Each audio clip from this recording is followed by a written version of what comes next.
Hola, muy buenas tardes, muy buenas noches. Estamos iniciando esta nueva aula del espectador, virtual todavía. Esperemos que en algún momento podamos hacer una sesión híbrida, ¿no? O que las siguientes fueran de manera híbrida.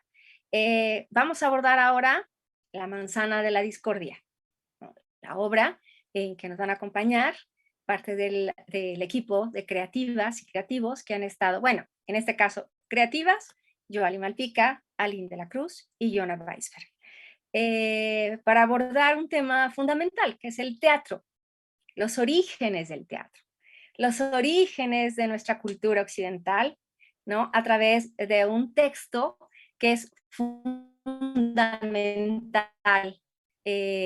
para la cultura de la que somos parte, que es la cultura occidental, y del teatro, ¿no? De los saberes del teatro, de la historia que es una materia que suele ser no del gusto de la mayoría de las personas, ¿no? Cuando pasamos por la escuela, afortunadamente de muchas sí, y casi siempre depende de los profesores o profesoras que tenemos.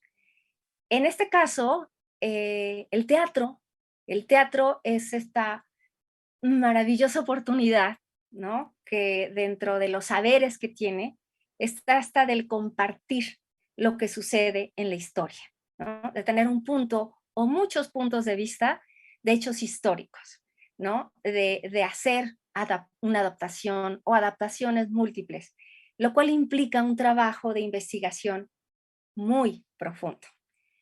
Estar en el escenario es un trabajo o trabajar para el escenario, en el escenario, desde el escenario, es un trabajo de investigación continua. Y en este caso, especialmente en este proyecto y en esta creación colectiva, que además es una de esas palabras que dice creación colectiva, todo el teatro es colectivo, no hay forma de que no lo hagamos en equipo. Pero bueno, en especial la dramaturgia, ¿no? Del cual vamos a abordar también, la producción, esta relación con la creación, esto que tiene que ver con parte del teatro, que es la continuidad. ¿Cómo? ¿Cómo se le hace para dar continuidad en un proyecto que vamos a saber, ¿no? ¿Desde cuándo empezó? ¿Y en qué momento por fin se pudo llevar a cabo, ¿no? Las condiciones culturales de trabajo en general, pues se han visto afectadas por esta forma de vida, ¿no? En la que irrumpió la pandemia, pero los saberes del teatro, las fortalezas que tiene, son, yo creo, lo que nos da la posibilidad de estar ahorita aquí reunidas en esta plataforma generosísima de Teatro UNAM. Y pues bienvenidas, muchas gracias. Bienvenidas, bienvenidos, bienvenides a todos los espectadores que estén en cualquier lugar que puedan estar con nosotras en este momento, compartiendo este momento. La presencia también, ¿no? Es algo de esas cuestiones que dices, ¿cómo que si no estoy físicamente en un lugar, no estoy presente? Claro que estamos presentes, ¿no? Yo digo que sí estamos presentes, pero es otra forma. Entonces, dentro de estas muchas formas, ¿no? A esta compañía que se llama Brujas Producciones, yo quiero preguntarles, ¿no? ¿Por qué se llaman Brujas Producciones? Porque hacen magias, ¿no? ¿Quién quiera contestar? Yo contesto. Gracias. Em, salió, eh, salió desde que yo empezaba a trabajar con Yona. Ella estaba haciendo El amante con Marina de Tavira y Toño Rojas como protagonistas y Yona tenía dos asistentes. Yo llegué como emergencia porque Elizabeth Solís, no, ¿cómo se llama? Elizabeth, no me acuerdo su apellido. Montaño. Montaño. Elizabeth Montaño, la asistía todo el tiempo y yo entré porque ella no podía algunos días y en algún momento hicimos las tres sinergia y estábamos las tres revisando la obra, pero nosotras teníamos la regla de asistentes de dirección no se dirigen a los actores, ¿no? Y todas las notas se las dábamos a Yona, todo lo que teníamos se lo dábamos a Yona. Y entonces Yona estaba en medio Elizabeth de un lado y yo del otro, y una le secreteaba algo al oído a Iona y luego la otra, y así íbamos todo el tiempo con las notas para que ella las diera a los actores. Y en algún momento Marina de Tavira desde el escenario se nos quedó viendo así y decía, parecen las tres brujas de Macbeth. Y nos atacamos de la risa. Y eso quedó ahí. Años después, cuando teníamos que abrir una compañía porque recibíamos el efiteatro para Madre Coraje, tenía que quedar eh, en algo establecido, teníamos que tener una compañía y después de no pensarle mucho porque no teníamos tiempo, de repente pues yo les propuse, ¿y por qué no nos llamamos Brujas Producciones? Y les gustó y así se quedó. Bueno, eso era importante. Yo dije, pues se llaman brujas, ¿no? Bueno, Bueno, ¿no? también porque somos tres señoras, mujeres, que puedes decir que estamos haciendo locuras o que estamos haciendo magia, mezclando ingredientes en un calderón para que luego salga una obra de teatro. Ok. Es muy interesante, porque de repente hay algunas cosas, ¿no? Algunos comentarios, algunas coincidencias, ¿no? En las aulas, en lo que se comenta, ¿no? Y en la obra de ah, Amar, Amor, Amar, ¿no? Amar, Amar. Decía, ¿no? Hay una frase de la obra que decía que ir a un bar era convertirse en alguien más, ¿no? Entonces yo decía, entonces el teatro tal vez a lo mejor es una especie, ¿no? De antro, ¿no? En el que podemos hacer otras cosas, ¿no? Brujerías, por ejemplo, ¿no? Pociones, ¿no? Mezclas, ¿no? ¿Cómo inició este proyecto? ¿En qué momento, desde cuándo se empezó a trabajar específicamente en bueno, hablemos también, ¿no? Que es un proyecto PAPIT, ¿no? Si nos quieren compartir un poco a todas las espectadoras y espectadores, ¿de qué se trata esto? ¿Cómo surgió este trabajo, especialmente el de la manzana de la discordia? Pues mira, yo ya no me acuerdo bien la fecha. Aline a veces dice que es el 2016, yo me acuerdo que es el 2017. Yoali se acuerda que es el 2018. Yo, yo lo concreto como la fecha, el año en que recibimos los apoyos financieros para poderla hacer, que fue el 2019, tanto del PAPIT como de Teatro UNAM. Pero la idea que habíamos masticado antes, sea 1, 2 o 3 años antes que habíamos estado masticando, la verdad es que creo que empezó un día cenando con mi hijo después de que había visto él la obra de Bottom y Ajá. dijo, deberían las brujas hacer una adaptación clown de la Ilíada. Ok. De ahí, pues fue algo que empezamos a platicarlo Aline, Yoali y yo. Y hablábamos mucho de este conflicto que hay y que tenemos tal vez como académicas, tal vez como teatreras, entre leer o no leer, esa es la cuestión en el mundo contemporáneo, donde ya todo lo puedes oír y ver, la validez o no validez que tiene el libro, la novela, una historia en una página en el siglo XXI y entonces decidimos empezar a escarbarle en, digamos, la primera historia de la cultura occidental, que es la Ilíada.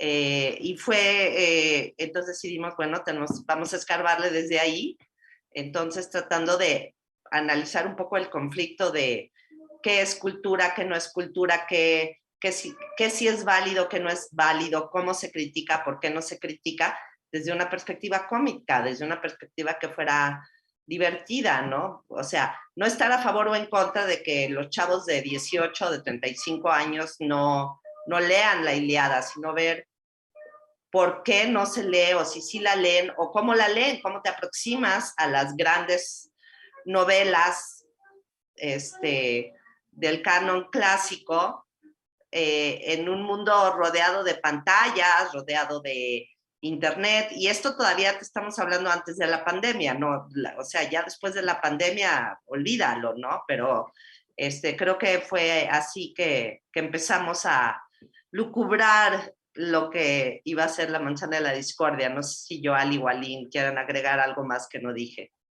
A mí me gustaría agregar también que estábamos viendo que los referentes que tienen los jóvenes, sobre todo veíamos, bueno, estas grandes producciones de Marvel nos están hablando de héroes, finalmente, ¿no? En los libros, ¿no? También, o en el cine, ver Percy Jackson, vuelven a ser héroes, ¿sí? Y decíamos, es que los jóvenes, si conocen su origen, es decir, ya tienen esos referentes, pero ahora, ¿por qué no de alguna manera, los llevamos al origen?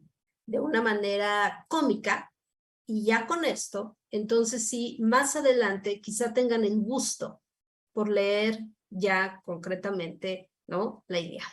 Entonces ese era otro de los puntos, porque así como Leo Weisberg señaló, ¿por qué no hacen esto? Yo inclusive con mis hijos decía, pues es que ellos están viendo lo mismo, están leyendo los héroes, están viendo los héroes.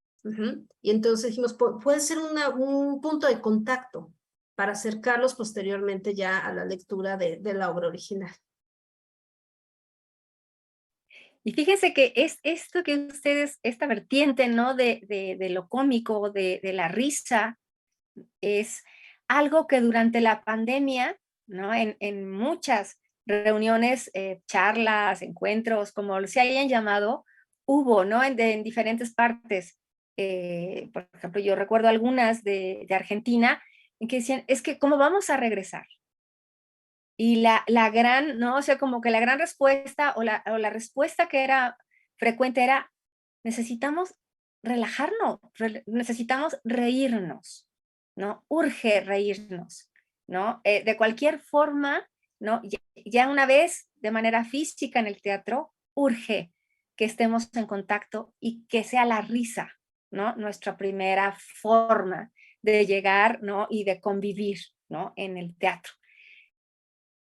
Entonces, cuando yo llegué al teatro el jueves en esta sesión de ¿no? De reinicio de la temporada, siempre como que es muy interesante las primeras veces, es como una primera vez, ¿no?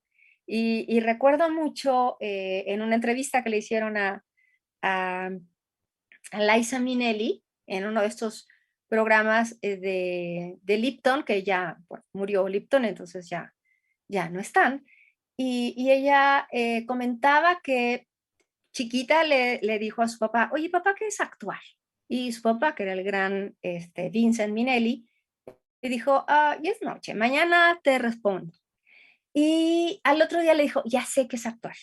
Es decir por primera vez y escuchar por primera vez. Entonces yo dije, wow, ¿no? Eso es como la gran respuesta. Eso es lo que sucede en el teatro, ¿no?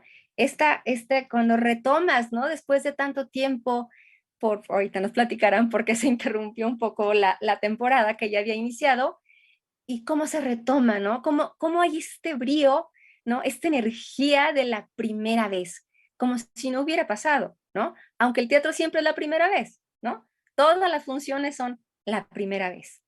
Entonces, a mí me pareció tan, no sé, me sentí muy afortunada de estar en una función así, de haber llegado corriendo, ¿no? Porque el tráfico se complicó un poco y llegué y me tocó en la parte de arriba. Entonces pude tener esta visión. Voy a volver a ver si me toca ahora abajo, ¿no? Porque es otra perspectiva y entonces veré otra obra. Pero lo que a mí me sucedió como espectadora y lo que yo sentí con todos los espectadores que estaban ahí fue tan festivo que salí muy contenta, pero muy, muy contenta. Entonces, ¿cómo llegar, no? ¿Cómo fue esta transformación? Esto de la adaptación, ¿no? Que en los estudios intermediales, los cuales yo considero como una gran especialista, Didan Weekend, que también es mi compañera y amiga del aula, ¿no? Dice que hay como una cierta nostalgia, ¿no? O un cierto sentido de pérdida cuando se nombra algo como una adaptación. ¿Cómo fue esta transformación? De alguna manera, si nos quieren compartir, ¿no? ¿Cómo fue esta transformación de un texto en otro idioma, ¿no? Hay en la página, bueno, pues estas referencias bibliográficas, ¿no? Las que podemos también atender. Pero ¿cómo fueron ustedes en ese trabajo, ¿no? ¿Quiénes estaban? ¿Cómo fue? Si hubo conflictos entre ustedes, ¿cómo se resolvieron? Porque eso es lo que nosotros, o nosotras y nosotros cuando estamos en el teatro, tenemos la gran oportunidad de ver, un plato terminado. Yo me siento y disfruto, nada más. En este caso, me río,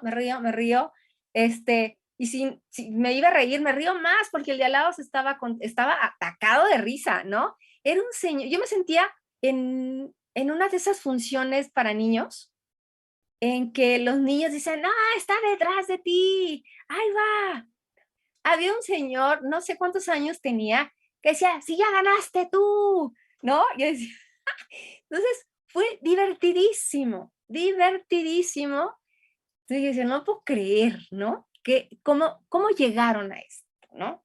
Y que yo siempre agradezco que haya música y canto y baile, ¿no? Con estas grandes bailarinas que hubo en el escenario, ¿cómo fue este proceso de la adaptación, ¿no? Si hubo algún momento en que dijeron, aquí va y luego, no, creo que no, realmente, ¿no? Si hubo algún momento de decisión de decir, no, creo que hay que cambiar algunas cosas, después de tanto tiempo. ¿Quién quiera contestarme?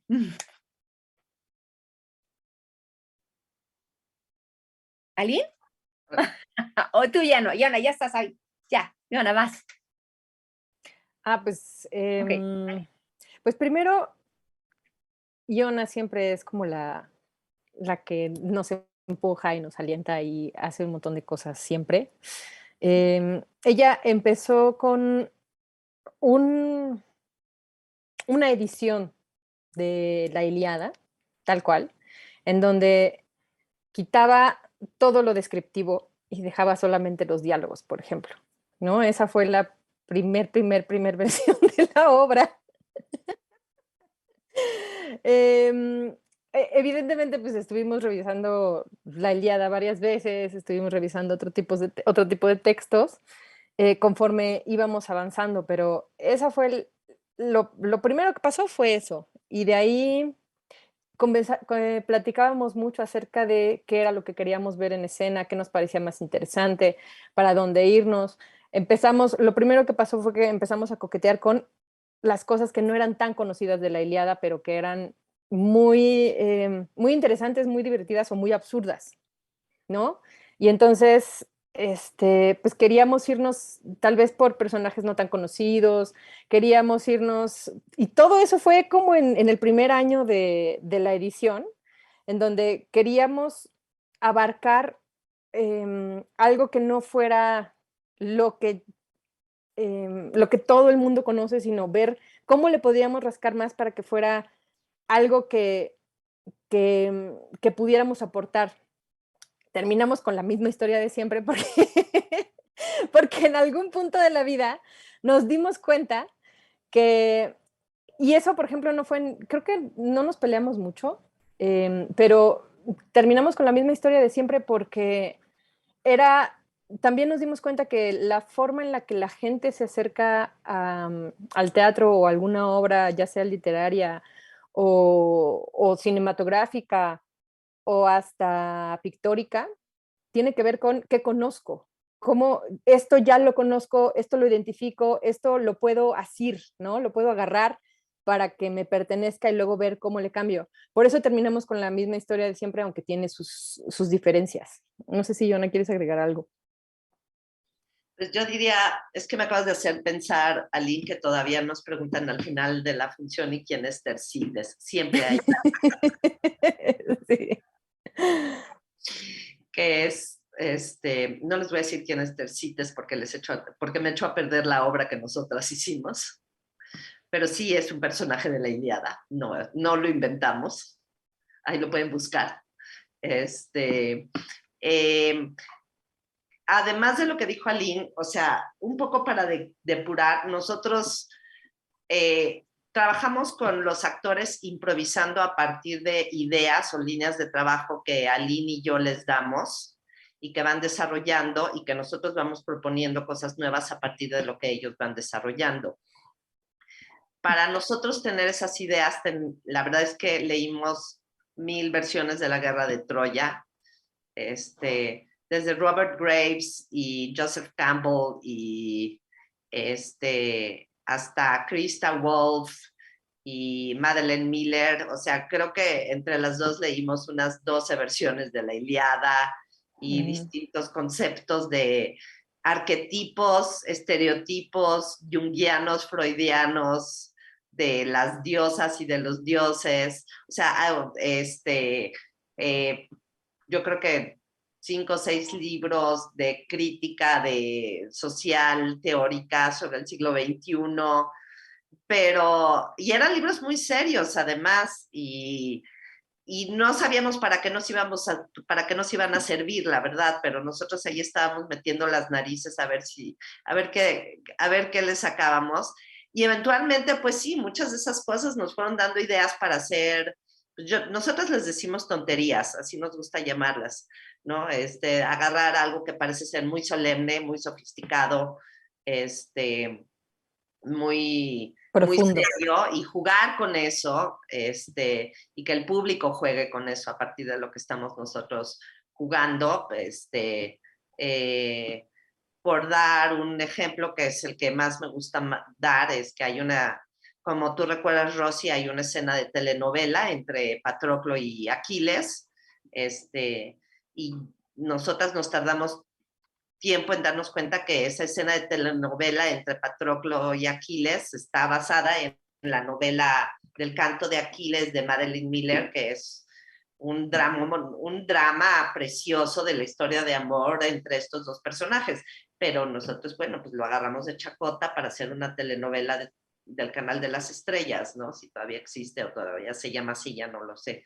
Y así fuimos haciendo con otras muchas cosas, con videojuegos, con reality shows, con cosas así. Pero eso también eran juegos que iban surgiendo en los ensayos, por eso decimos que es una creación colectiva, porque el mismo texto emerge de lo que van haciendo los actores en escena. Nosotros lo grabamos, lo transcribimos y lo editamos para darle una estructura de forma que tenga historia, que tenga trama. Ahora, respecto a cómo trabajamos, pues empezamos ensayando en Zoom, lo cual es terrible para trabajar clown en Zoom, porque la gestualidad es el 80% del trabajo, y nos dimos cuenta que no se podía, y entonces cuando bajó un poco la pandemia empezamos a tener ensayos presenciales, pero entonces empezaron a subir los contagios y entonces tuvimos que parar los ensayos presenciales y no sabíamos cuándo iba a ser la fecha de estreno en Teatro UNAM, y entonces nos detuvimos porque tampoco podíamos tener a los actores trabajando infinitamente para ver cuándo estrenábamos. Entonces trabajábamos, dejábamos de trabajar, trabajábamos, dejábamos de trabajar, y más o menos fue como a principios de enero de este año que ya nos dieron la fecha, pero el penúltimo texto, y digo el penúltimo texto porque con los actores con los que trabajamos el último texto se da el día de la función que fuiste, porque la función de mañana lo van a cambiar, en función a qué les dice el público y qué nueva idea tienen, que es parte de lo que nos gusta. El penúltimo texto más o menos sólido lo estuvimos trabajando entre agosto, ¿no, Flaca? Sí. Entre agosto y octubre del año pasado. Del año pasado. ¿En qué momento? Ajá. Los actores, ya cuando empezamos a trabajar con los actores tuvimos que hacer otros 80 cambios otra vez, pero eso es, bueno. Sí, esa ya fue la versión técnica, digamos, donde íbamos cortando mucho más, porque era nuestra versión para que tuviera el traspunte del teatro, o sea, era la que menos se podía mover, ¿no? Entonces era de, esto ya se va a quedar así, ya, así déjenlo por favor, y entonces era como la versión final, todo el tiempo la tratamos de manejar así para que fuera lo más cercano a lo que la gente que no estaba inmersa en el proyecto desde la gestación, digamos, pudiera asirla y entenderla, ¿no? Porque a lo mejor iba a ser difícil contemplando que estábamos cambiando tantas cosas. A mí me gustaría agregar algo que tienen Yona y Alina a la hora de trabajar, que a mí me gusta mucho, que es, reúnen de pronto a todo el equipo. Es decir, a los diseñadores, a los asistentes, al productor, a todo mundo, y nos dicen, a ver, se los vamos a presentar. Corre el ensayo. Y al final es opiniones. Y en relación con otros montajes, en esta ocasión, eran tantos los personajes de la Ilíada que llegaba un momento en que decíamos, ¿quién es quién? Ya no sabíamos. Los mismos actores llegó un momento en que decían, bueno, ¿y yo ya quién soy? ¿No? Era una cosa de verdad que a veces daba risa y a veces daba un nerviosismo de cómo le vamos a hacer. Y otro de los problemas a los que no fue problema, fue darnos cuenta que como todos los ensayos iban siendo en Zoom, de pronto yo recuerdo que decía, bueno, si yo me volteo y no veo la pantalla, pareciera que estoy escuchando o una radionovela o dejé encendida la televisión. Pero esto cómo se va a transformar ya en escena, es muy distinto.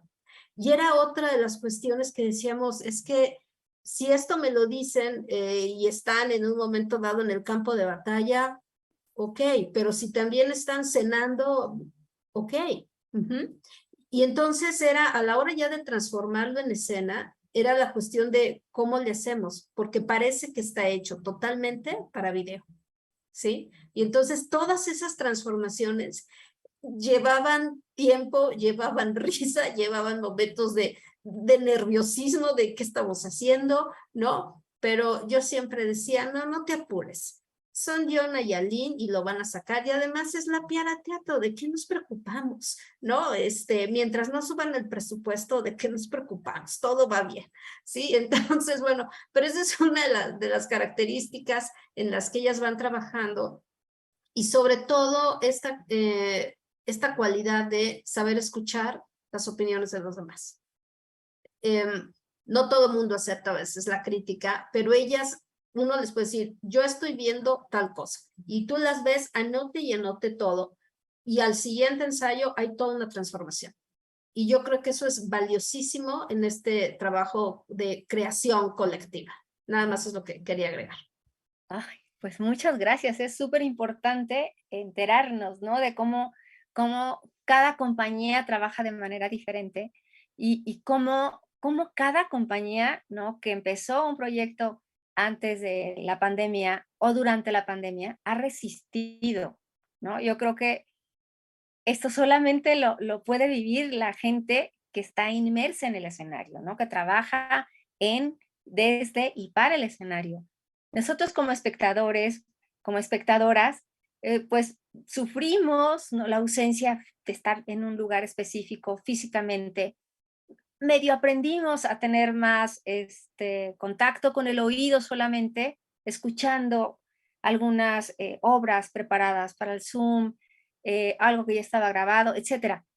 Pero cuando estás ahí, ¿no? Y eso es lo que a mí regresé al teatro por primera vez a ver una obra de teatro con Tiburón, ¿no? En el Juan Ruiz de Alarcón.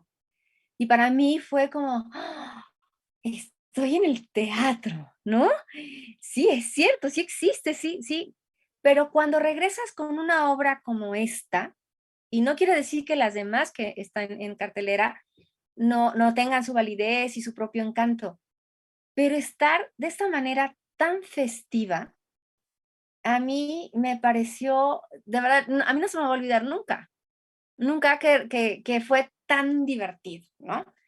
Y además de ver cómo hay esta colaboración, ¿no? Con los actores que yo había visto en Bottom, por ejemplo, ¿no?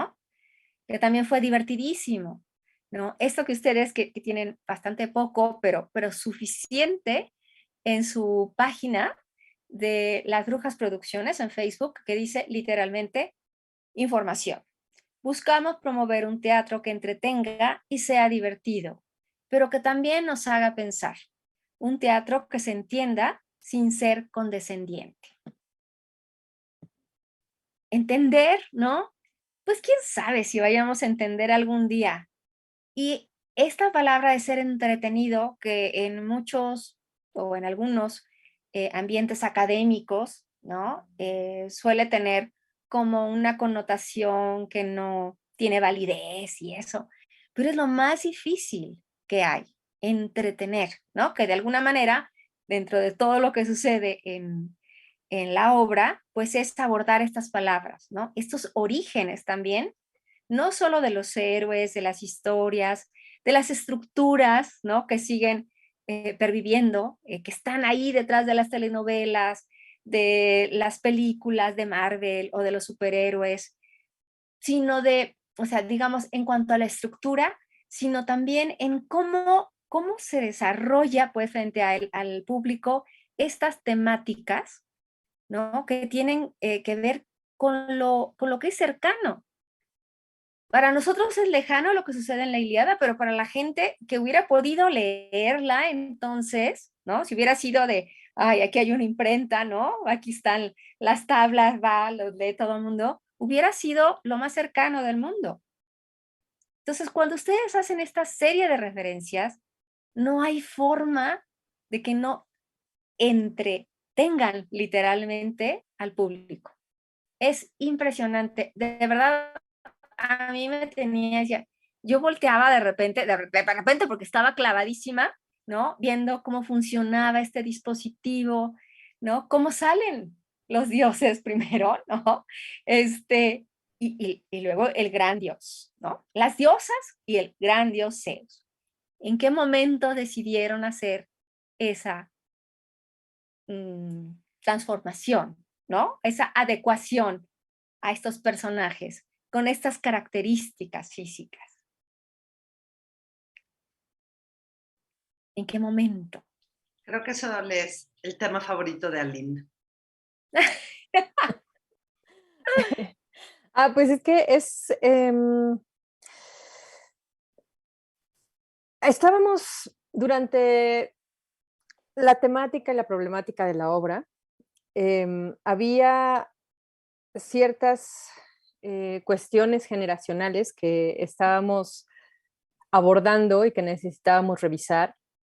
Y una de ellas, que también era nuestra preocupación para hacer la obra como la hicimos, fue cómo le hacemos para acercarla a la juventud, ¿no?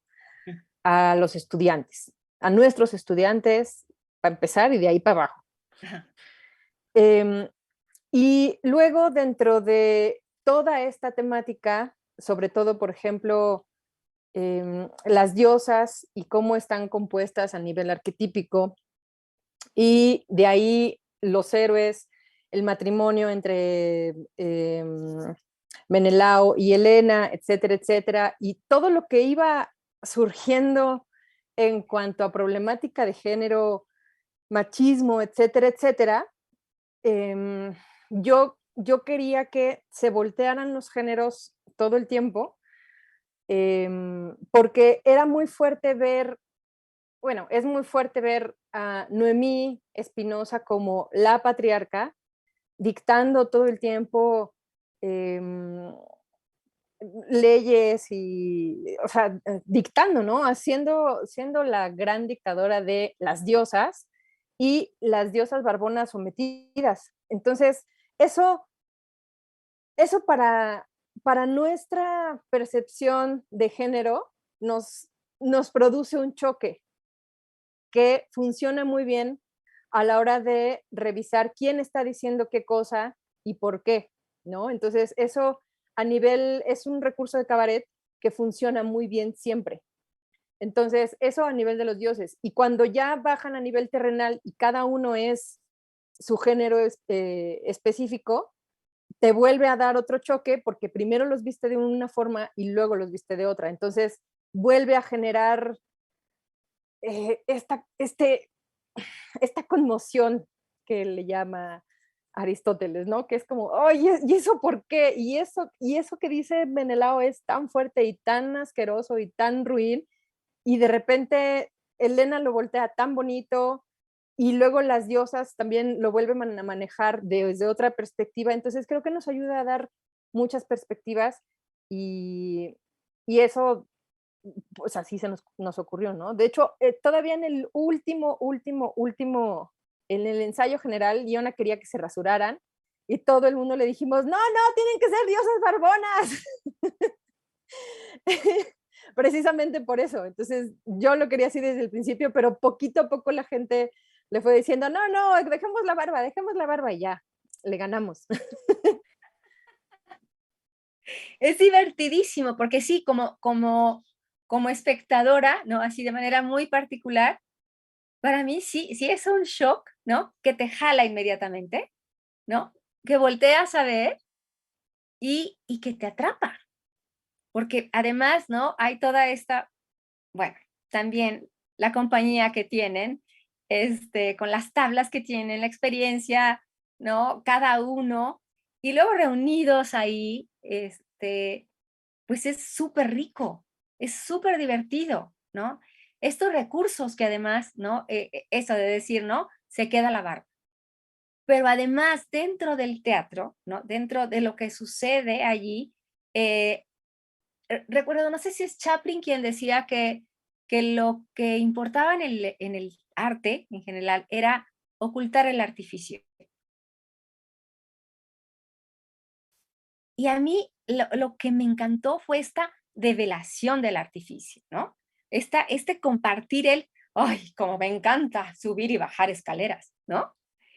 Y bueno, dije, no es cierto, o sea, era tan divertido, ¿no? Este cambio de personajes, además usando los recursos de la época, ¿no? Como la máscara, ¿no? No, claro, no es la máscara que necesitaban, se podría necesitar todavía en el Epidauro, pero ¿cómo se resuelve esta máscara que de todas maneras funciona, ¿no? En cuanto a la actoralidad, en cuanto a esta relación con el público y en cuanto a la economía de los recursos, ¿no? Que también es una cosa. No puedes mantener no es lo mismo mantener especialmente en las condiciones en las que se ha trabajado, ¿no? Antes, durante y luego dar un producto, un resultado después de la pandemia, que bueno, a ver, esperemos que nos dure mucho tiempo esto, eh, con tantos actores, pero el teatro, ¿no? Dentro de estos saberes está la máscara, ¿no? El uso de la máscara, el cambio de voces, ¿en qué momento decidieron, ¿no? ¿Cómo fue llamar a quién iba a diseñar en especial el vestuario? Eso me llama muchísimo la atención, ¿no? Y de alguna manera, para quienes no hayan ido a ver la obra, este color naranja es un agradecimiento, ¿no? A lo que hay ahí, algunas tonalidades, ¿no? Que tienen que ver más o menos con esto que está detrás de mí. Entonces, ¿en qué momento decidieron esto? ¿De dónde va? Del lado de la dramaturgas, productora, dramaturgas, actores, actriz. ¿En qué momento se decide, ¿no? ¿Quiénes van a ser la otra parte del equipo? ¿No? Si van a ser, ¿a quién van a llamar para hacer el vestuario? ¿Quién va a hacer todo este diseño del dispositivo escénico en general, ¿no? Para luego hablar, ¿no? De la selección musical, que es importantísima. Pues mira, nuestro equipo de diseño es gente con la que ya llevamos trabajando mucho tiempo. Emilio Rebollar ha hecho todos los trabajos que hemos hecho con las brujas. Sí. Este es nuestro diseñador de vestuario de cabecera. Mario Santos es nuestro compositor de cabecera. Los dos están acostumbrados además a trabajar con ciertas inconsistencias con las que manejamos a que yo diga una cosa y luego Aline diga otra, y luego yo a Aline les diga no alcanza, entonces no puede ser ni una ni la otra.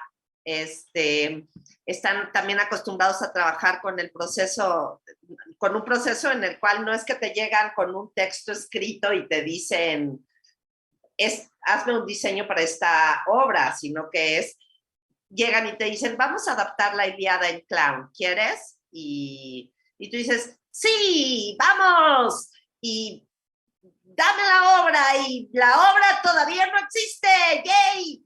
Entonces, eso es muy complicado, y creo que además Esaú, que en ese sentido es la primera vez que trabaja en uno de estos procesos con nosotros, él había trabajado con nosotros en Madre Coraje, decidimos volverlo a llamar para hacer la manzana de la discordia, y la verdad es que se las vio bien difícil, bien difícil. Con él fue un proceso muchísimo más complicado, porque además era muy difícil para él ir concretando antes de que nosotras concretáramos o que le dijéramos esto va a funcionar, y él decía, pero va a funcionar ¿para qué o cómo? O sea, todavía no sé ni de qué, no sé qué escenas hay específicamente en la obra, ¿no? No sé ni qué actores, no sabemos ni qué personajes va a haber. No sabemos ni dónde estamos. ¿Qué? No sabíamos ni dónde estábamos. Sí, Emilio tiene diseños de vestuario de personajes que ya no salen en la obra. Por ahí tiene el diseño de Héctor y el diseño de Odiseo en algún rincón de su carpeta. Y iba a haber una Eris en algún momento, ¿no? Entonces, pues lo que te podemos decir al respecto es que primero implica muchas horas de estar platicando y discutiendo, de ser muy claro y decir, esto no me funciona, y decir, esto sí me funciona, que a veces puede ser muy difícil o esto puede ser muy duro. Creo que en ese sentido, tanto Aline como yo somos muy claras y muy directas, y ir pelando, ir sumando, ir restando hasta que sientes que queda, que eso es lo que tiene que ser. Por ejemplo, del dispositivo escénico, te puedo decir que exploramos hacer toda una escenografía con libros, toda una escenografía con rollos, como los libros antiguos, irnos a las columnas griegas típicas, y decidimos irnos a el pop-up, no sí, se te olvide el pop-up. Un pop-up gigante, pensamos, que pudieras pasarle las páginas, ¿no? Pero pues, del tamaño del escenario. Y nos fuimos por esta opción porque finalmente lo que necesita un clown es jugar. Entonces lo que necesitábamos era una escenografía que le diera a los actores herramientas para jugar. Entonces decidimos hacer un juguete gigante, que además por sus formas, pues nos pudiera remitir como a las estructuras básicas de los espacios griegos, ¿no? Eso fue un poco lo que hicimos. Y respecto al vestuario, dividir muy claramente a los dioses de los héroes, y que eso es muy claro, y dejar muy claro el género de los actores, porque ellos a veces son ellas y las ellas a veces son ellos. Entonces, eso sí tenía que quedar claro. Sí, Aline.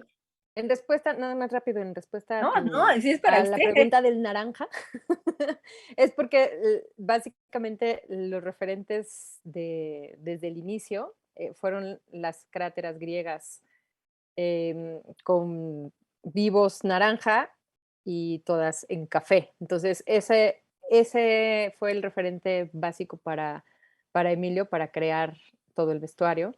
Y los dioses tenían que estar en una gama de color distinto, pues porque son los dioses, ¿no? Entonces ahí nos fuimos a los brillos y el blanco y el dorado.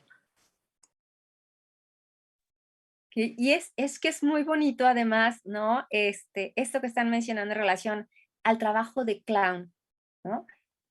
¿Nos podrían explicar un poquito más, ¿no? Y ya que las diosas y el dios no pueden estar aquí presentes, ¿nos podrían compartir un poquito más cómo se concibió, ¿no? O cómo conciben y concibieron como compañía este trabajo de clown? Es decir, si hay desde hay algún tipo de referente específico en cuanto a la conformación de clown. Yo te diría que más bien es trabajar como clown es más bien una técnica, yo diría, y una metodología con la que los actores que están en nuestra compañía y la actriz que está en nuestra compañía se han entrenado para trabajar en ella y que sabemos que si ellos aplican esa metodología, nosotros llegamos a los resultados estéticos que generalmente nosotros buscamos, en el cual hay un principio de burlarte de ti mismo y saborear tus errores en vez de arrepentirte por haberlos cometido. No sé, eso lo diría de forma muy sintética. Y además la forma que lo he entendido de voz de Artús, de Noemí, de Fernando. Entonces, a partir de recurrir al error y al error constante y al error que se puede llevar hasta sus últimas consecuencias, o sea, una vez que te equivocas, no tratas de esconderlo, lo evidencias y tratas de llevar el error sobre el error, sobre el error, sobre el error. Esta es una de las formas de trabajar con el clown. Entonces, claro, lo que es trágico, el hubris, se vuelve es algo sobre lo cual te regodeas en vez de tener un tipo de anagnórisis, acabas teniendo ubris sobre ubris sobre ubris, ¿no? O sea, el error trágico acaba siendo un error cómico, prácticamente. Eso es algo que te diría en ese sentido. De tanto ubres ya se vuelve ridículo.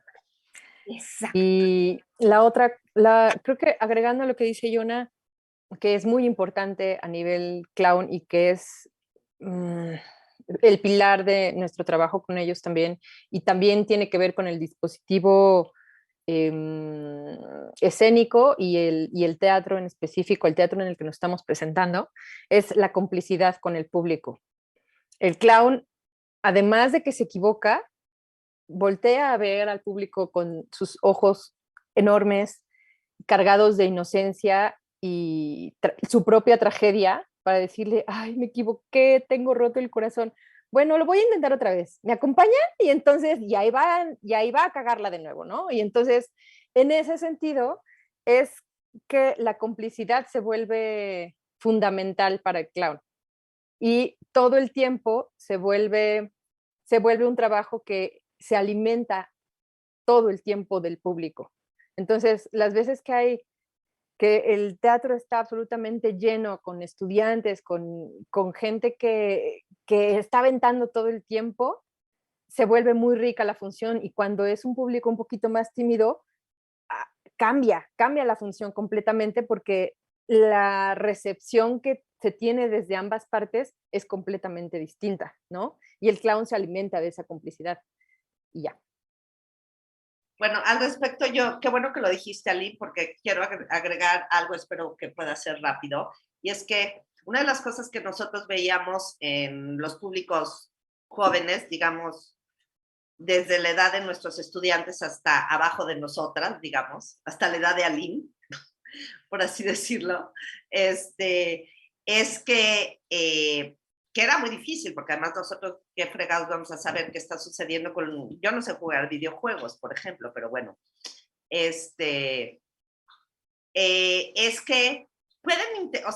opinan en las redes sociales, hacen comentarios. Esto de poder interactuar con lo que está sucediendo es fundamental para su relación con el mundo. Y el teatro tradicional es muy rígido, tienes que apagar los celulares, tienes que apagar la luz, tienes que estar callado, tienes que estar sentadito, si haces un mínimo ruido, todo el mundo te dice, shh, cállate, cállate.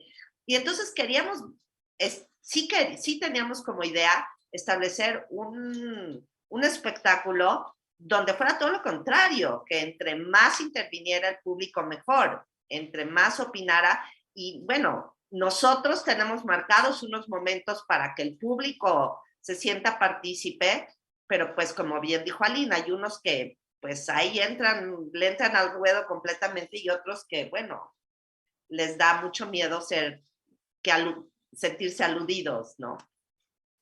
Pero eso era parte también de la idea original de contar la Ilíada en clown, en la manzana de la discordia.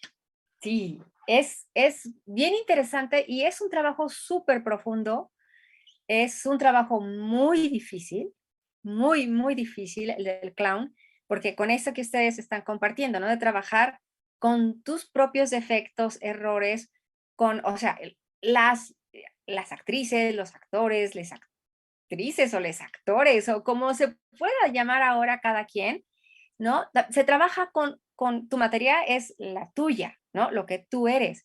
Pero el clown todavía va más allá, porque además de tu propia atención, tiene que estar no solamente con lo que sucede en el teatro tradicional, es estar atento a lo que sucede detrás de eso, que no sé por qué, pero por alguna razón se llamó la cuarta pared, ¿no? Que no existe. No hay forma, porque si no, ¿para qué haces teatro? Si no estás relacionándote con las otras, les otros, quienes estén o en torno tuyo, de acuerdo a cómo sea este diseño, ¿no? De convivencia.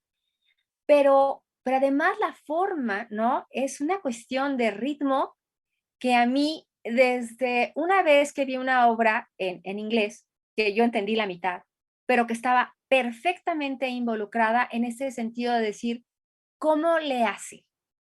Es una cuestión de escucha, entendiendo la escucha como gran membrana, ¿no? Que es todo el cuerpo que está en atención, ¿no? ¿Cómo estás percibiendo? ¿A quién te refieres?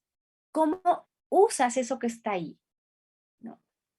Muchas veces en algún tipo de teatro, lo que se hace es considerar al público como alguien que tienes que de alguna manera mover, pero no en un sentido lúdico, sino más bien de confrontamiento, ¿no? Y eso es muy molesto, ¿no? Y por eso cuando hay gente que dice, híjole, pero voy a ir al teatro, pero van a intervenir con el público para sentarme más atrás, ¿no? Porque me siento invadido, violentada, etcétera. Y el trabajo del clown, ¿no? Y de estos maravillosos actores y actriz es finísimo y es maravilloso porque no hay momento en que pierdan la atención y en que el público se sienta incluido. O sea, yo lo que vivía, ¿no?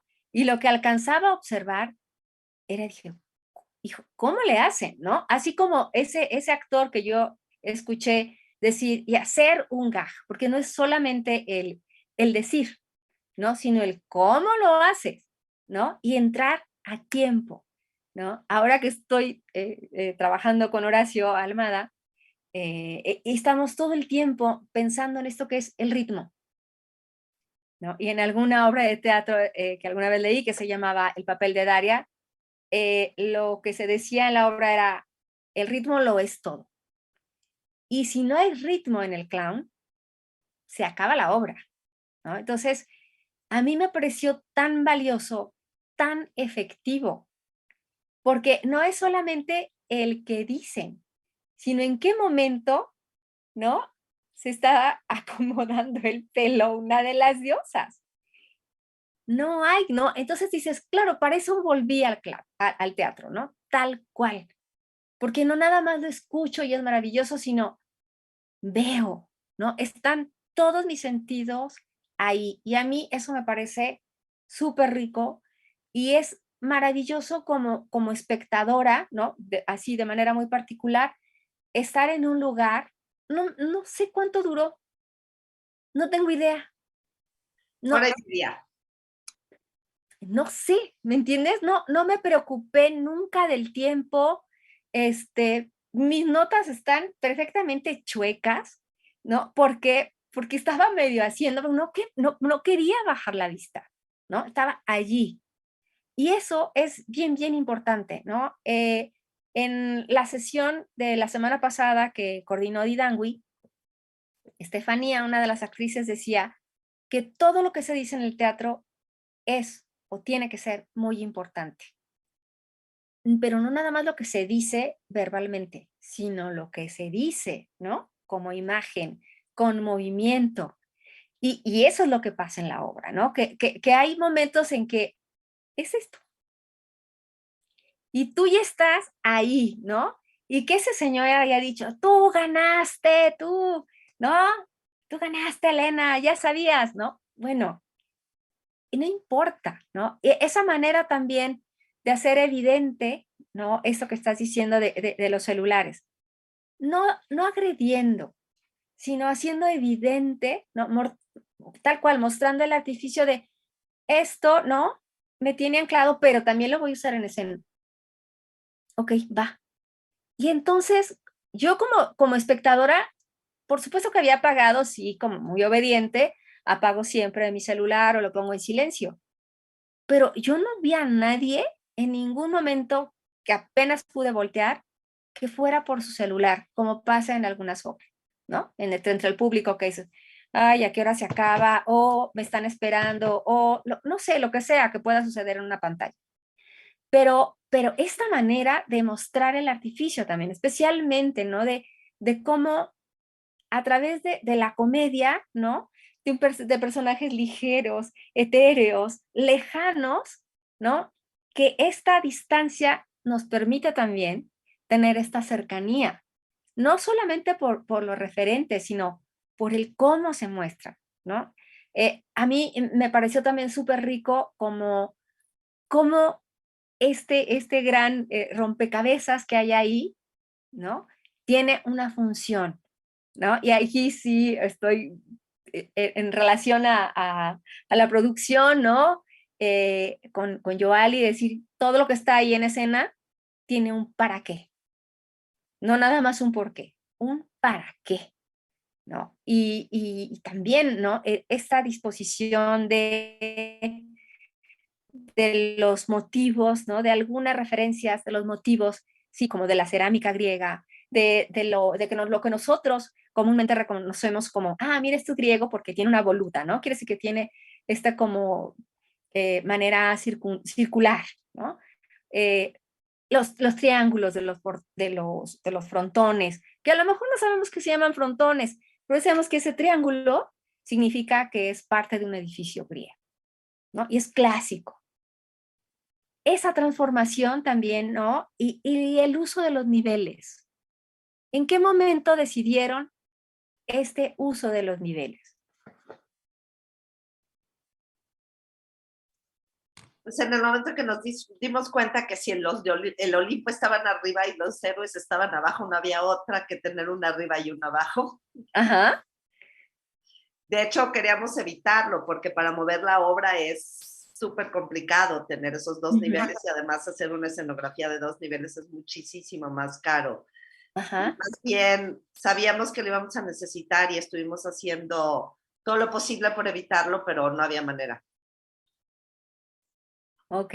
Sí, porque eso es importantísimo también, ¿no? El saber que eso que está ahí puede llevarse a otro lugar, ¿no? Porque no es solamente tener un presupuesto, sino cómo se mueve toda esa escenografía, ¿no? El vestuario, etcétera. Toda la producción, ¿no? Cómo se va a mover. Sí, estamos pensando para un lugar específico, pero y luego hay muchas obras que han tenido presupuestos enormes, ¿no? Que después salen de Teatro UNAM y ya no hay dónde llevarlas a cabo.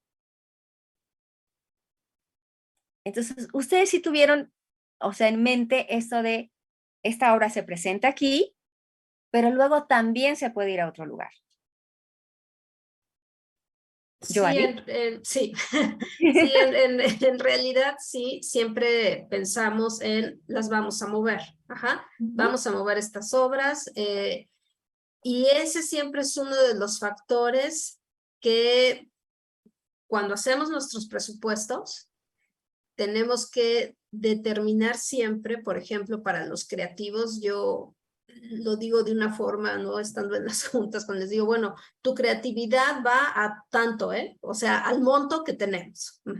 Considerando, se tiene que poder mover, tiene que ir en una sola mudanza, o la debo de poder meter en un coche, ¿sí? El mantenimiento tiene que ser el mínimo.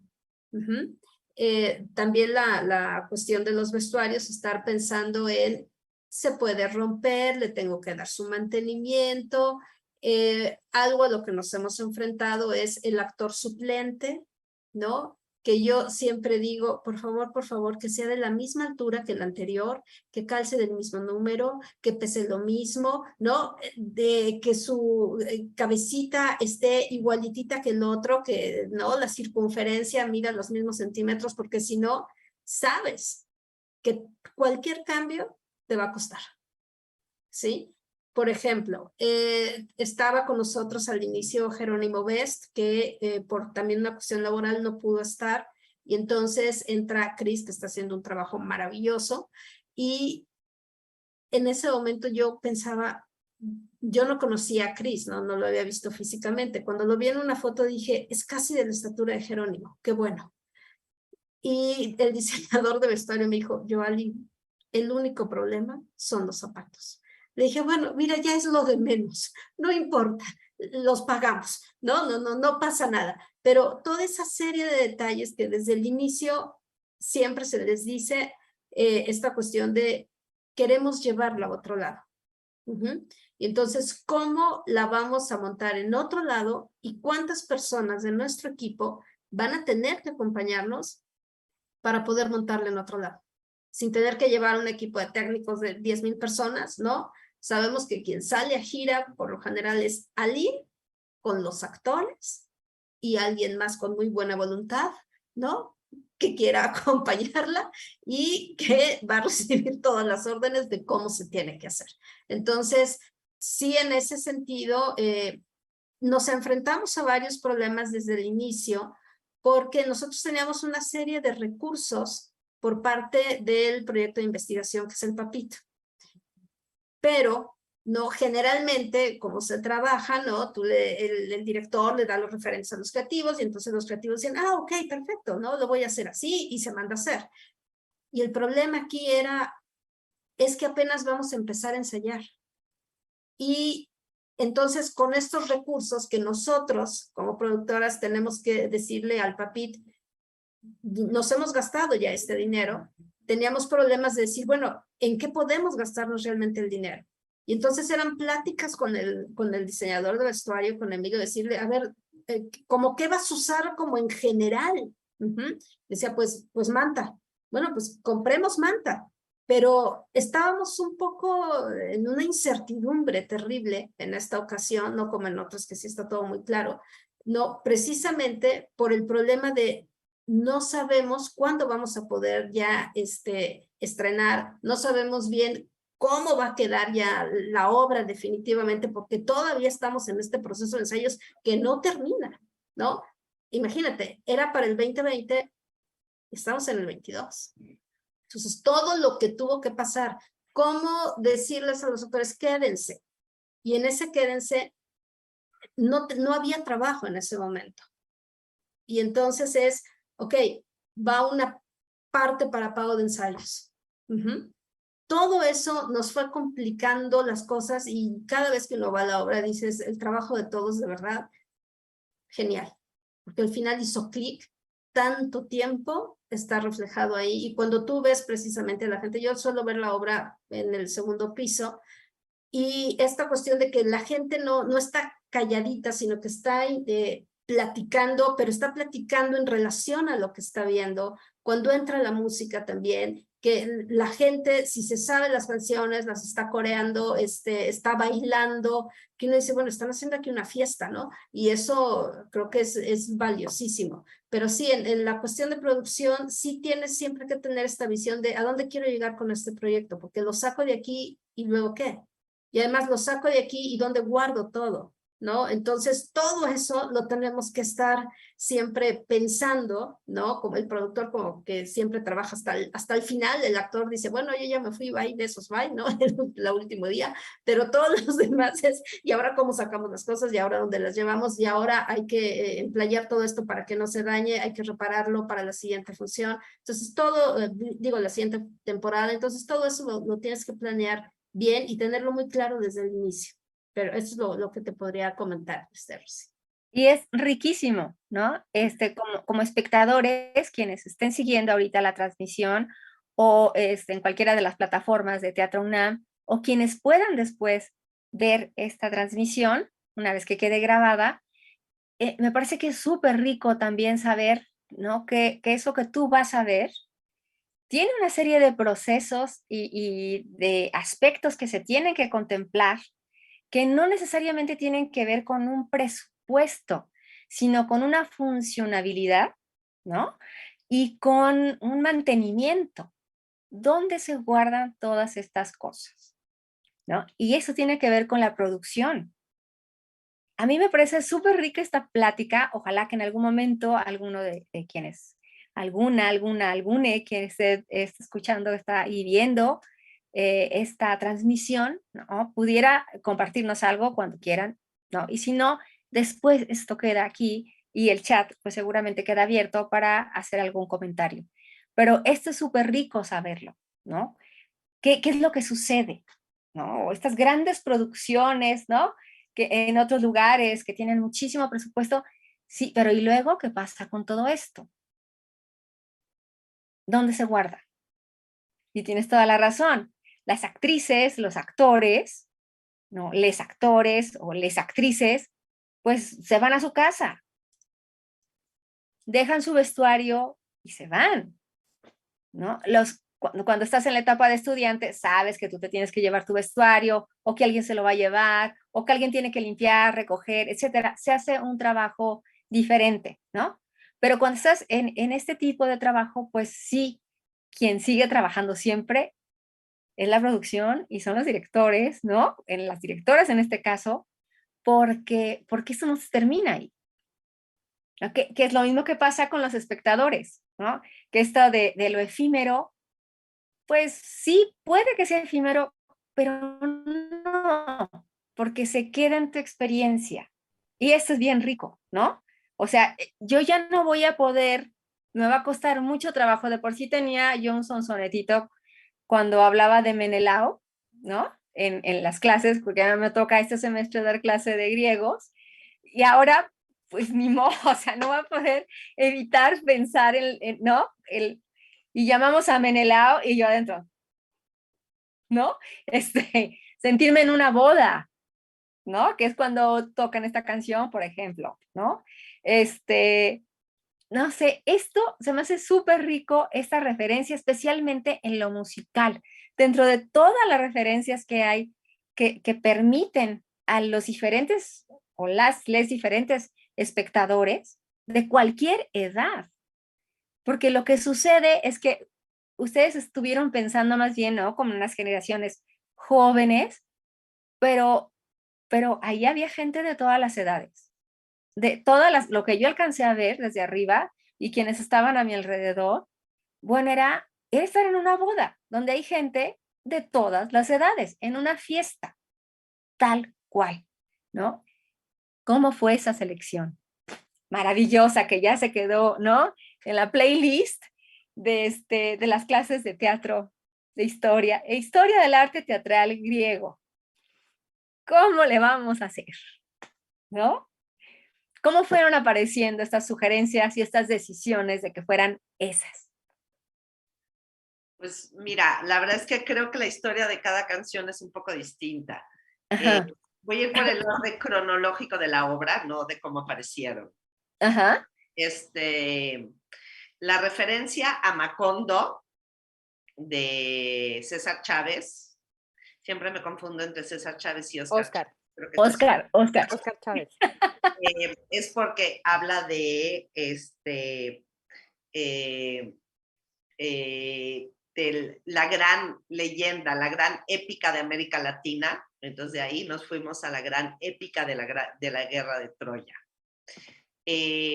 La canción de por el Zoom, no sé cómo se llama, Lynn.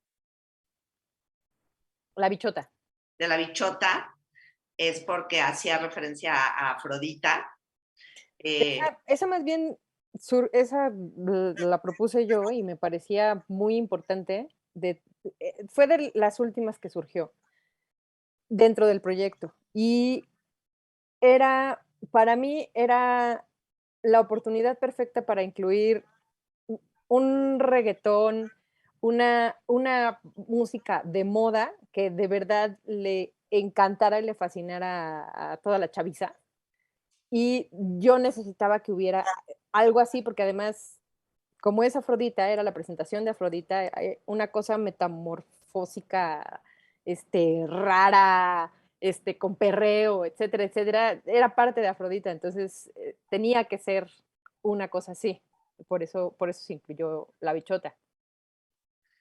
Bueno, ese es con la bichota, que te dijimos Macondo. La canción de Menelao, el Venao, pues esa la empezaron a cantar los actores desde la primera vez que oyeron el nombre de Menelao, porque además como es el cornudo, o sea, no les habíamos acabado de decir el nombre Menelao cuando empezaron. Y que no me digan en la esquina, Menelao, Menelao. Entonces ya de ahí se quedó. La canción de Caballo de la Sabana, bueno, pues necesitábamos una música para que pudieran armar el caballo y para que pudieran transitar al caballo.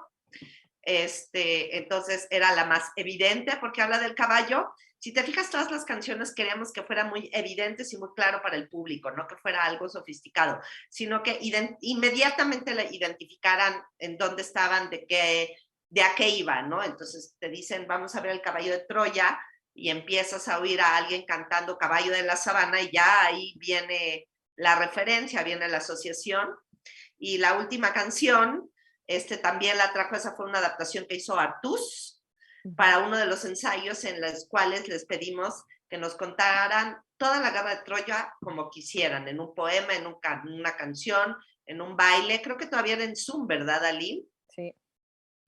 Y entonces, él trajo su canción de Vamos a Troya. De hecho, esa canción era parte de su monólogo de Hera. Uh-huh. Justo ahorita me estaba acordando de eso, del monólogo que tiene cuando es el concurso de las diosas. Ese monólogo grandísimo que tiene Artús, venía después la canción. Uh-huh. Y lo separamos. Eso ya fue trabajo dramaturgístico que hicimos Aline y yo. Les comparto de una vez un comentario de una de las redes. Dice Cintia Gutiérrez: es una obra maravillosa. También me dio mucha alegría. La música y su adaptación, las actualizaciones, todo genial. La producción es de primer nivel y súper accesible, muy superior a otras obras. Eso lo dice Cintia Gutiérrez, ¿no? Muchas gracias. Muchas gracias. Esperemos que la sigan recomendando, le vamos a agradecer. Sí, es que, bueno, obviamente es visita obligada de los estudiantes que están, por lo menos en mi materia, de primer año. ¿Cómo no vas a ir a ver esta obra? O sea, ¿cómo no? ¿No? O sea, ir a ver teatro. A veces cuando estás estudiando es cuando menos teatro ves porque tienes un chorro de carga de trabajo, pero ahorita que van empezando, a mí me parece súper afortunada que esté la obra de La Manzana, ¿no? Hay entonces pues una serie de relaciones, de saberes del teatro, pues, que solo ocurren ahí en ese momento. Y lo que es también maravilloso es, más allá de que hayas tenido o no contacto con esto de la actuación o la escena misma, hay como un gran reconocimiento al trabajo actoral, ¿no? Digo, es genial, ¿no? Bueno, sí. La verdad es que yo sí quiero mencionar los nombres de los actores. Por favor. Noemí Espinosa, Artús Chávez, Fernando Córdoba, Rodrigo Murray, Christopher Aguilasocho, son unos monstruos. Sí. Y es muy fácil trabajar con ellos. Es muy fácil, bueno, con sus horarios no, sus horarios son infernales. Pero París bien vale una misa, como decía mi padre. Trabajan rapidísimo, juegan muchísimo, echan muchísimo relajo en ensayos, lo cual hace que haya muchísimo más creatividad. Y eso no le quita la seriedad a su trabajo, son súper comprometidos, muy puntuales, muy precisos gestualmente, muy precisos musicalmente, tonalmente me refiero al tono de inflexiones de voz, son muy claros y además te cuestionan muchísimo esto que decía Yoali de reunirnos todo el equipo de trabajo a comentar lo que estaba haciendo y que nos tocaran los catorrazos a Lini y a mí para hacer correcciones, retrabajar algún momento, etcétera. Los actores eran duros también en ese sentido, en el mejor de los sentidos. O sea, no era como, no me importa, era al contrario, esto no le va a quedar claro al público, lo tienen que aclarar de alguna manera. Y era fantástico en ese sentido, porque cuando te sentabas a hacer trabajo de mesa con ellos, no era estar en el rollo intelectual, académico, que sonara como de muy de pose, sino era vamos a resolver para que esto funcione. No sé, creo que Aline quería agregar algo al respecto. No. Sí, porque es esto que están ustedes compartiendo, ¿no?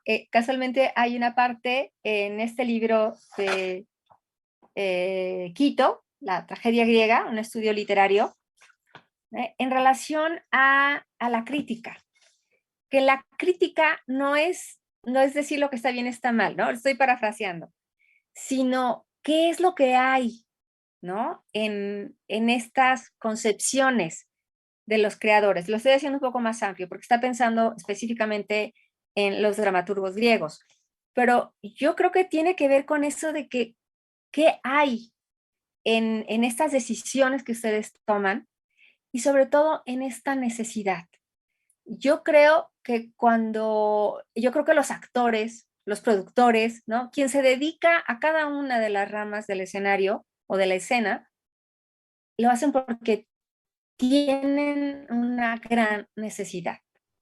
Yo creo que un artista necesita, ¿no? Más allá de ser bien o mal pagado, que ese es un tema muy escabroso, ¿no? Y más recientemente, pero es esta gran necesidad, ¿no? Y cuando estás diciendo, Yona, ¿no? Qué difícil, bueno, lo que es difícil son los horarios, pero esta necesidad de reunirse y de crear, yo creo que eso es lo que mantiene, ¿no? Esta posibilidad de hacer teatro, de seguir haciendo teatro, a pesar de todos estos cuestionamientos que en algún momento dijeron, ¿y volveremos al teatro? ¿Y volveremos de la misma manera?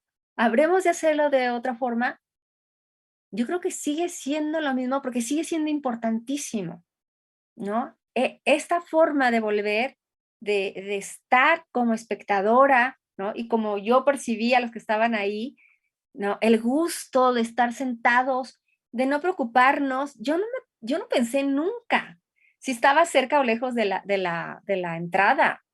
No me acordé, ¿no? Yo estaba aplaudiendo igual, ¿no? Como cuando medio tarareas canciones, cuando te acuerdas, ¿no? Cuando ves esa referencia de la telenovela, dices, es que sí, ¿no? O sea, esta solemnidad de lo académico, de la historia con mayúscula, de lo clásico con mayúscula, pues es una concepción que se ha ido armando a través del tiempo y que con esta propuesta, con esta maravillosa obra, de verdad, que yo sí estoy bien contenta, me la paso recomendándola, por supuesto, ¿no? Como recomiendo muchas otras obras, pero creo que este es un momento de alivio, ¿no? Curativo también. Yo me sentí de verdad literalmente curada, ¿no? Por un ratito de estar en otro lado, en un lugar donde reconocía, donde estábamos riéndonos, donde me preguntó, ¿y te acuerdas del nombre de? Sí, sí, me acuerdo, pero a ver cuál era. Ah, sí, claro, claro, ¿no? Y más allá de que vas a contestar, o sea, más allá de la erudición que deberíamos de tener todos, porque, hombre, ¿no? Es como, son los orígenes y los conozco, soy parte de, bueno, una mezcla muy complicada con la cultura occidental, pero debería conocer, ¿no? Este texto.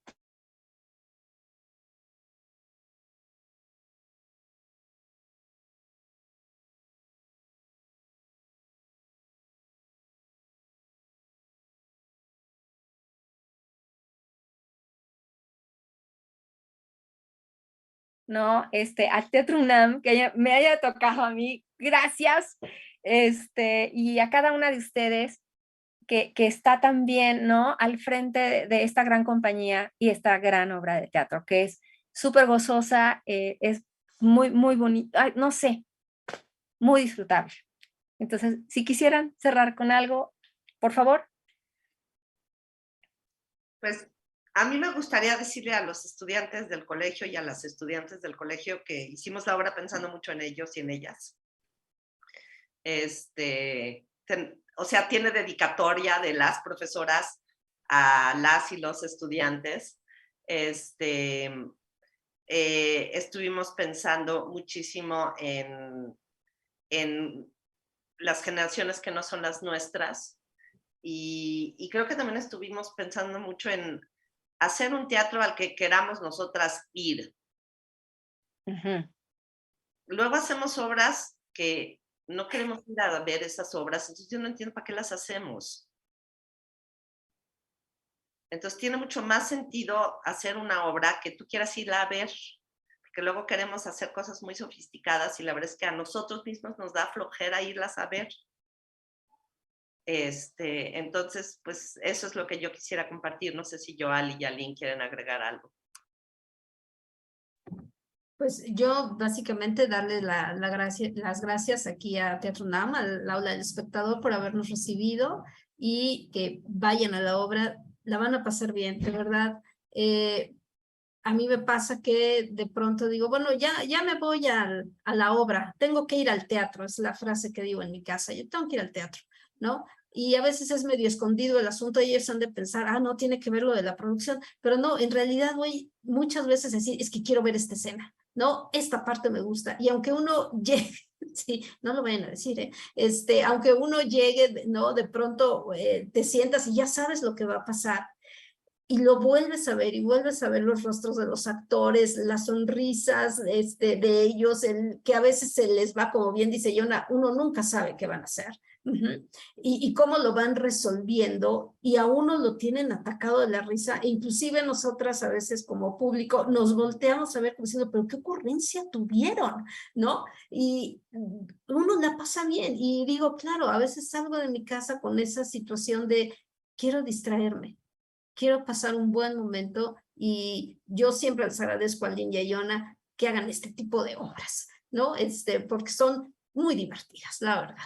Bueno, pues eso, de mi parte, eso sería, y muchas gracias a todo el equipo de Teatro UNAM y a la Aula del Espectador por habernos invitado.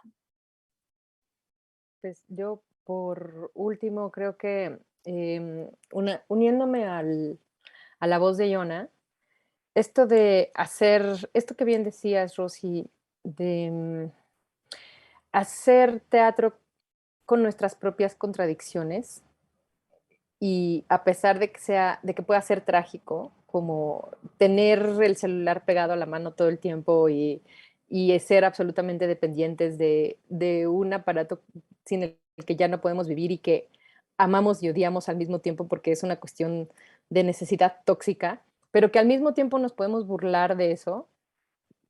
Creo que es de las cosas más ricas que para mí el teatro me da, ¿no? O sea, burlar, y la creación me da, burlarme de las cosas que me corroen.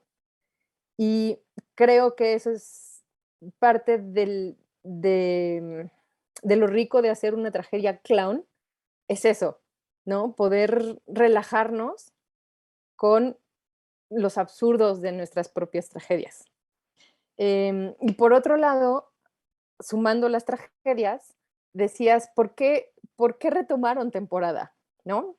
Entonces, pues resulta que te voy a platicar que empezamos temporada y las primeras 2 semanas todo corrió más o menos bien hasta que el sábado de la segunda semana, en la mañana, recibo un mensaje de Rodrigo Murray diciendo, tengo COVID.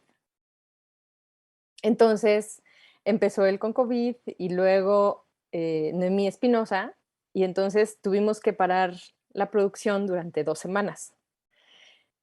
Ese era nuestro primer mes, luego luego toda la UNAM tiene vacaciones administrativas, por lo cual no podemos dar funciones durante junio, pero ahora regresamos gozosamente con jueves y viernes a las 8 de la noche, sábado y domingo a las 12:30 de la mañana, y los sábados retomamos a las 7 y los domingos a las 6 de la tarde.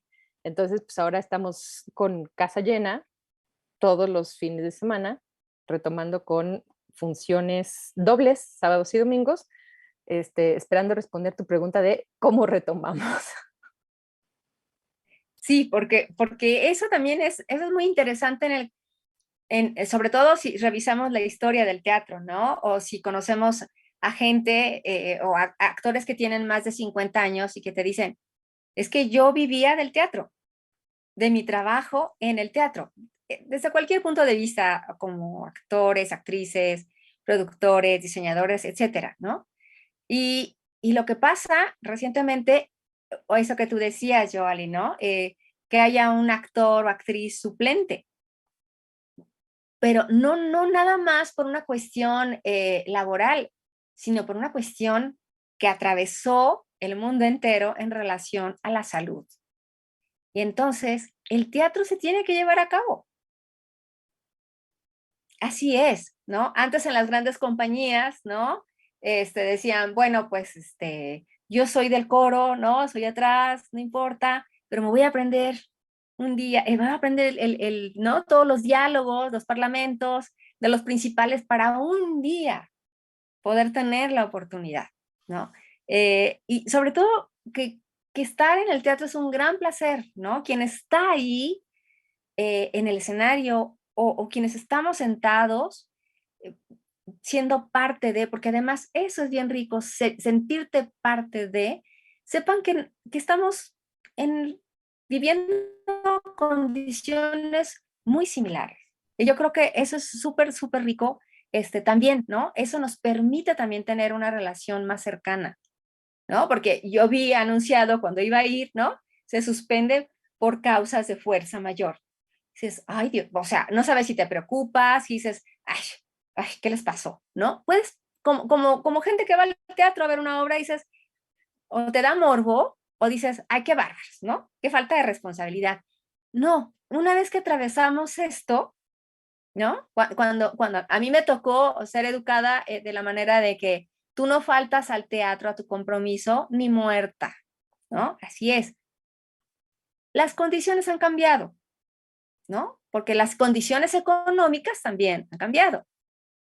Entonces, y esto que tiene que ver con la salud, ¿no? Que está mencionado también dentro de la obra y que es riquísimo, ¿no? Como también esta temática está ahí de una manera clara y amable, ¿no? Más allá de si pensamos en quienes hemos perdido familiares por esta situación o quienes, no sé, ya estuvimos contagiados, sino esta relación con la salud, con los orígenes de las palabras, con las etimologías, ¿para qué estudiamos, no historia solamente, no? Sino quienes tuvieron, yo no, en mi educación preparatoria yo no llevé etimologías, pero en este caso, ¿no? En la mayoría de las prepas sí hay. Entonces, ¿para qué? Y el cómo, ¿no? Esa manera gozosa de volver al teatro.